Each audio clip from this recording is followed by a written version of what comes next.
I, in no way, consider myself well-traveled. In fact, this journey I've made to London is my biggest adventure yet. With 2 pieces of luggage and a backpack, I crossed the Atlantic in the back of a cramped red-eye flight. My stomach swimming from lukewarm chicken curry, I suddenly found myself immersed in a world of congested streets and Cafe Neros. I took up residency in Mile End, the, quote, young, hip, and cool part of London, as a middle-aged admissions man told us on our first day.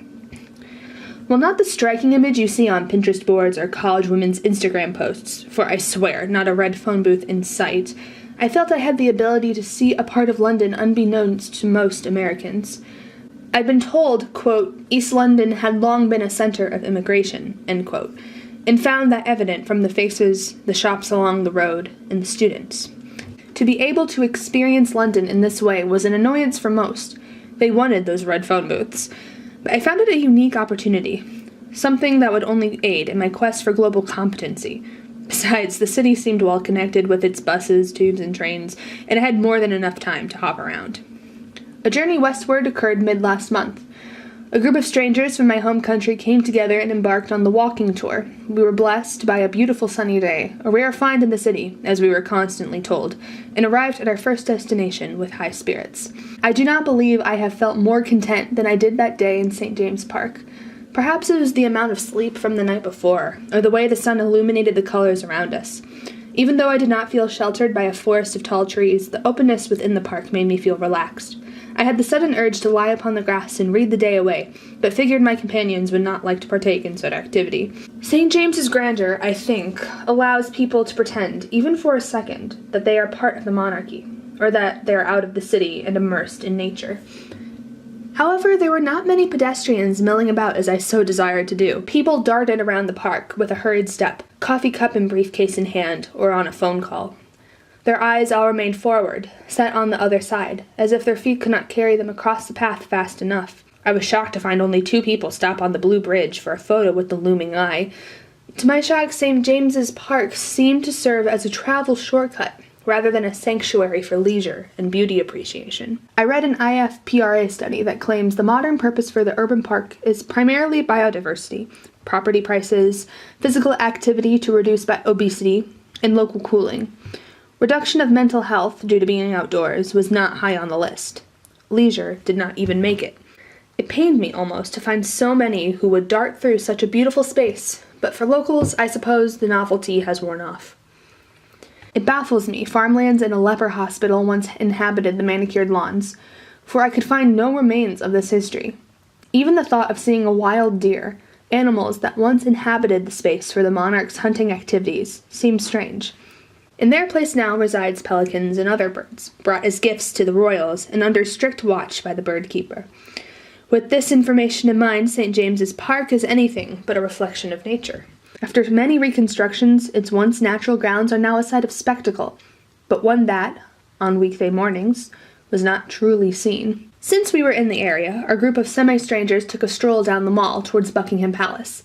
The ground is a red gravel, something one could never find in nature, but it feels natural enough that I did not question it out loud. It's funny to think that once the mall was considered dirty, difficult to walk upon, and bordered by brick houses, for now the streets are clean. One can imagine exactly where those houses were from the gaps in the trees. It probably would have made them stretch more claustrophobic, something I did not experience during the walk. In fact, it was almost enjoyable to let the eye wander and take in the scenery. That is, until I noticed tourists stopping every 20 feet to take a selfie with Buckingham Palace in the background. Only once a car zoomed down the mall, and it seemed out of place, despite driving on a legitimate road. How strange to have a road such as this in the middle of a park. After a turn around the Victorian Monument, with a rather clear view of Buckingham Palace, we set off to find St. James's Palace, a track that proved more difficult than we anticipated. Baker notes that, quote, to lose one's way in a city, as one loses one's way in a forest, requires practice. Practice and patience, I would argue, for some of the group soon grew tired of the uncertainty and, with obligations at noon, felt it necessary to enlist the services of the all-seeing city mapper. A path we discovered was not conventional by any means, and for that I appreciated it more. After trekking through more mud, we stumbled upon a gated area. A few pedestrians, who assumed a fixed gaze and confident walk, exited through an open space, and we decided to retrace their path. We were the only ones on this road, a first for me in London. The path was narrow and took us behind what seemed to be residential housing belonging to some financially secure Londoners who, I'm sure, would not want 4 students walking around their back lot. The area seemed privatized. Exhilarated at the notion of this newfound route, we stumbled upon St. James's Palace without realizing it. The surprise of young people upon seeing this structure has not dissipated since the 18th century. Seeing numerous windows and balconies on the structure, a group assumed it was more apartments in the area, only to be proved wrong by the omniscient city mapper. Compared to Buckingham Palace, St. James's Palace lacked in size and grandeur. It was only the main entrance that, to me, resembled my previous notion of the palace. It might have been the unconventional path we took to get there, for I agree that, quote, the best thing about these walks is that they took you down streets, up alleys, across back gardens, over ditches that you would never normally have visited. Or maybe it was the way the sun barely peeked out from behind the tower. Either way, I couldn't help but smile at the sight. I began to think of the monarchs who once lived there, of the time, and what that existence would resemble. I was also surprised not to find a swarm of lenses surrounding the door, peeking through the windows and taking numerous blurry photos of the back of heads. Apart from 2 women who took a quick snapshot before leaving the area, we were the only pedestrians on the road. The walk that followed was more direct, for one look at City Mapper and a fellow American knew our desired route. St. James does not resemble Mile End. Again, the streets were impeccably clean, and the buildings, all the same height, were constructed from a smooth white stone. Designer shops and art galleries inhabited these spaces, and the streets contained low activity, more cars than people. We noticed monuments, both large and small, erected for important people in history. Most people, my group included, rushed past them to reach destinations. I managed to catch a name, Prince Frederick, Duke of York, before having to jog to catch up. After descending a grand outdoor staircase, we found ourselves at the other end of the mall and continued toward Parliament Square. There was a definite shift a few blocks from Parliament Square. The noise grew.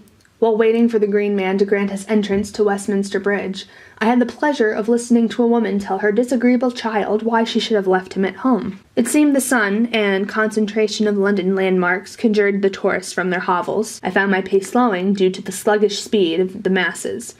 There were screens in every direction. Some held up to capture London, some held down to access maps without the sun's glare. Quote, a calm so deep, I suppose, if you enjoy feeling lost in a crowd and fighting for your rightful space on the sidewalk. Yes, the hour in which Wordsworth wrote composed under Westminster Bridge was earlier than my visit, but he surely did not push through a crowd simply to not be trampled by those behind him. Eventually, the crowds parted, giving us admittance to the rail of the bridge. The sight was one to behold. I have fond memories of water, and often feel great satisfaction in being near it. The repetitive motion of the waves, the color, they relax me. But the Thames River did not, quote, glideth at his own sweet will, for the water seemed rather turbulent from the many cruises that passed beneath us. Commercialism. Whilst trying to suppress my annoyance towards the congested masses' obvious display of tourism, that was the one word that kept circling through my head. On the way to the bridge, there seemed to be as many hop-on, hop-off bus tours as there were local transport, which were, I might note, plastered with advertisements. An obnoxious souvenir shop was strategically placed at the entrance to the bridge. With this in mind, along with some knowledge of the Thames River history, I question Wordsworth's interpretation of the Thames being a peaceful, serene landmark. William Blake speaks how, quote, loud groans Thames beneath the iron forge, caused by the industrial mass production of harvesting. Along with innovations and goods, the Thames River also transported people. Alexander Pope talks about the globalization process in his poem Windsor Forest, saying, thy trees, fair Windsor, now shall leave their woods, and half thy forest rush into the Thames floods. The Thames was used as a means of spreading British commerce and power throughout the world. With these two industries, there has always been activity on the Thames, filled with movement and sounds. It's hard to picture a time when the river was serene. However, in a moment when I could suppress my anxiety and annoyance, I took a moment to appreciate my surroundings. Even if it were for the red phone booths, London attracted so many people from around the globe. It's not often one can be in a place and hear a different language in every direction. Perhaps Pope was transcendental when he predicted, quote, the time shall come when, free as seas or wind, unbound in Thames shall flow for all mankind. Whole nations enter with each swelling tide, and seas but join the regions they divide. Perhaps the time is now.